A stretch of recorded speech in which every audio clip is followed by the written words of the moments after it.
একটি ইউটিউব চ্যানেলকে সুন্দর করে তুলতে একটি ব্যানারের গুরুত্ব কতটুকু এটা আমরা সবাই জানি, কিন্তু আমরা সবাই ব্যানার তৈরি করতে পারি না, বা যারা তৈরি করতেও জানি তাদের অনেক সময় চলে যায় একটি ব্যানার তৈরি করতে।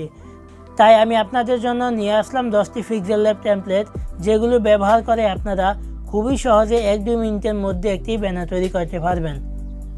আশা করি ভিডিওটি আপনার জন্য অনেক হেল্পফুল হবে, তাই ভিডিওটি শেষ অবধি দেখার অনুরোধ রইল।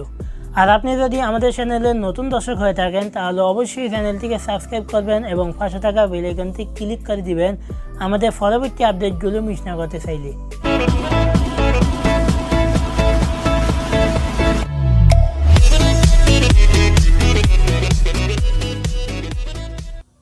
তো প্রথমে আপনাকে ভিডিও ডিসক্রিপশন বক্স থেকে টেমপ্লেটগুলো ডাউনলোড করে নিতে হবে। কিভাবে টেমপ্লেট ডাউনলোড করবেন এটা আশা করি সবাই জানেন, তাই এটা দেখাচ্ছি না।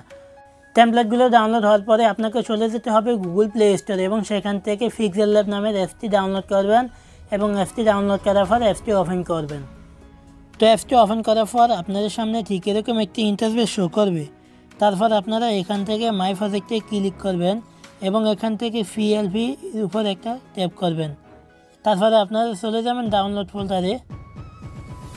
এখান থেকে আপনারা যেই টেমপ্লেটটি এডিট করতে চান ওই টেমপ্লেটটি সিলেক্ট করে দিবেন।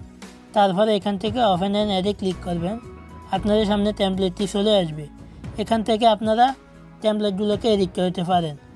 তো আমি সার্চটি প্রথমে এই ছবিটাকে রিমুভ করে দিব, এই জন্য ছবিটার উপরে ক্লিক করলাম।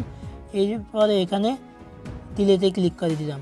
ওকে, এখন আমরা এখানে একটি পিএনজি অ্যাড করবো। তো পিএনজি করার জন্য আমাদের প্রথমেই চলে যেতে হবে remove.bg ওয়েবসাইটে। তো ওয়েবসাইটে আসার পর আমরা এখানে আপলোড ইমেজে ক্লিক করে দিব। ক্লিক করে আমাদের যেই ছবিটির থেকে ব্যাকগ্রাউন্ড রিমুভ করতে চাই বা যেই ছবিটিকে আমরা পিএনজি ফরম্যাটে রূপান্তর করতে চাই ওই ছবিটিকে আমরা এখান থেকে সিলেক্ট করে দিব। তো আমি যেই ছবিটিকে পিএনজি আকারে নিতে চাই ওই ছবিটিকে সিলেক্ট করে দিচ্ছি। তারপরে এখানে একটু লোড নেবেন। লোড নেওয়ার পরে আপনাদেরকে তারা অটোমেটিক একটা পিএনজি ফাইল তৈরি করে দিবে। একটু লোড নেই, দেখেন এখানে একটি পিএনজি ফাইল তৈরি করে দিয়েছি। তো আমরা এটাকে ডাউনলোড করি। ডাউনলোড হয়ে গেলে চলে যাবে আমরা আবার পিক্সেল ল্যাব অ্যাপ্লিকেশনের মধ্যে। তো এবার আমরা পিএনজি ফাইলটাকে এখানে ইম্পোর্ট করব। এই জন্য আমরা প্রথমে এই বাটনে ক্লিক করব এবং এখান থেকে ইম্পোর্টে ক্লিক করি। ক্লিক করার পরে আমরা আমাদের পিএনজি ফাইলটাকে সিলেক্ট করে দিই। আপনার যদি মনে হয় একটু ক্রপ করা দরকার আপনি ক্রপ করে নিতে পারেন, আমার দরকার নেই তাই আমি করলাম না। তারপরে রাইট বাটনে ক্লিক করবেন। এখান থেকে চলে যাবেন সাইজে। তারপরে সাইজটাকে কমিয়ে নেবেন। এভাবে সাইজটা কমিয়ে নিয়ে আপনারা কাস্টমাইজ করে নেবেন, যতটুকু মনে হয় মিল মতো বসায় নেবেন। তারপরে এখানে ক্লিক করে এখান থেকে চলে যাবেন পজিশনে। পজিশনটা আমরা ঠিক করে দিলাম। রাইট বাটনে ক্লিক করলাম। এবার এখানে ক্লিক করে এটাকে লক করে দিই। তারপরে আমরা এখানে দেখতে পারবো কিছু সোশ্যাল মিডিয়ার নাম। তো আমরা এই নামগুলো চেঞ্জ করব। তো আমি প্রথমে এটার উপরে ক্লিক করলাম। তারপরে ফেসবুকটা সিলেক্ট হয়ে গেল। এবার আমরা ফেসবুকের নাম ক্লিক করব, নাম চেঞ্জ করবো। এই জন্য এখানে ক্লিক করলাম। তারপরে এই যে ডটে ক্লিক করলাম। এখানে আমি আমার ফেসবুক আইডির নামটা দিয়ে দিছি।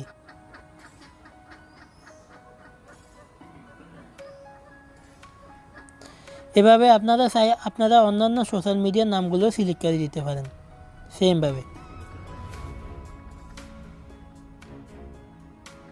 আমাদের সমস্ত সোশ্যাল মিডিয়ার নামগুলো চেঞ্জ হওয়ার পরে আমরা এখান থেকে এই নামটা চেঞ্জ করবো। এই জন্য নামটার উপরে ক্লিক করব এবং এখান থেকে এখানে ক্লিক করব।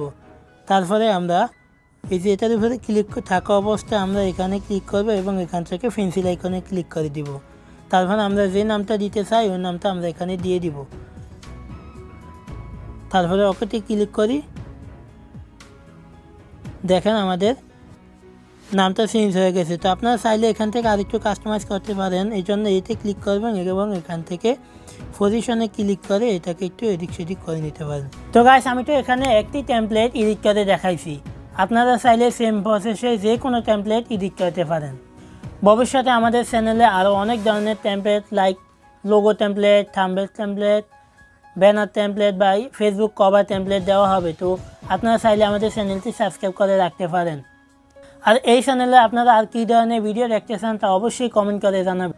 আর ভিডিও ভালো লাগলে একটা লাইক দিয়ে যাবেন। আর আমাদের চ্যানেলে যদি নতুন দর্শক হয়ে থাকেন তাহলে অবশ্যই চ্যানেলটিকে সাবস্ক্রাইব করে দিবেন।